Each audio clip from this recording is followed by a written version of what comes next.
मसीह यस्सु के जलाली और बाबरकत नाम में आप सब सुनने वालों को हमारा सलाम और प्यार पहुंचे। आज मैं आपसे चंद बातें करना चाहता हूं। यस्सु ने कहा, राह, हक और जिंदगी मैं हूं। कोई मेरे वसीला के बगैर बाप के पास नहीं आ सकता। मैं आपको बताना चाहता हूं कि यस्सु मसीह खुदा का बेटा जो आपसे बहुत प्यार करता है, वो आसमान को छोड़कर इस दुनिया में आ गया ताकि आप जो दुखों में पड़े हुए हैं, आप को वो आजाद करे। उसने अंजील में ये भी कहा, ऐ थके मांदे बोझ के तले दबे हुए सब लोगों, मेरे पास आओ, मैं तुमको आराम दूंगा।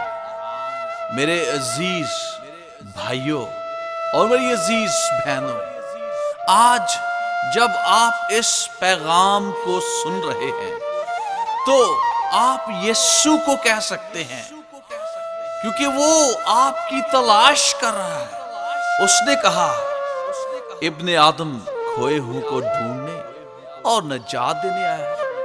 आपको किसी और शख्स की तलाश करने की कोई जरूरत नहीं है, क्योंकि यस्सु आज खुद इस कलाम के वसीला से आपके दिल के दरवाजे पर दस्तक दे रहा है और कह रहा है, ऐ मेरे बेटे, ऐ मेरी बेटी, अपने दिल के दरवाजे को मेरे लिए आज खोल दे, ताकि मैं तेरी जिंदगी को बदल दूं और तू फिर कभी प्यासा ना रहे, तू फिर कभी प्यासी ना रहे।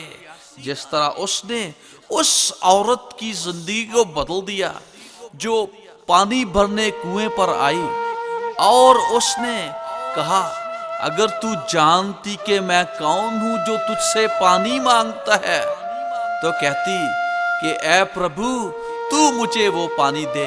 जिस तरह यस्सु ने उस औरत से कहा कि मैं तुझे जिंदगी का पानी दूंगा और फिर तू कभी प्यासी ना होगी।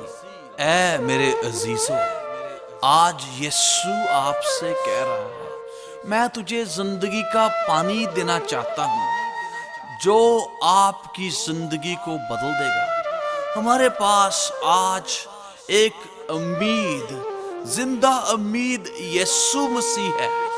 जब हम उसके पास आ जाएंगे तो हमारी जिंदगियां बदल जाएंगी। आइए आज उससे कहें, ऐ यस्सु, मैं गुनहगार हूं, तू मेरे गुनाहों को मुआफ कर दे। मैं ईमान लाता हूं, मैं ईमान लाती हूं कि तू खुदा का बेटा है। तू मेरे गुनाहों के लिए इस दुनिया में आ गया, सलीब पर चढ़ गया, अपना पाक लहू मेरे लिए बहा दिया। तू मर गया और तू तीसरे दिन मुर्दों में से जी उठा है। तू आज मेरे दिल में आ जा, तू मेरी जिंदगी को बदल दे। आज मैं तुझसे वादा करता हूं, वादा करती हूं, जब तक मैं जिंदा रहूंगा, जिंदा रहूंगी, मैं तेरे लिए ही रहूंगा, तेरे लिए ही रहूंगी। मेरा जीना, मेरा मरना सिर्फ और सिर्फ तेरे लिए ही होगा। आमीन, आमीन। खुदावंद आप सबको बरकत दे। आमीन।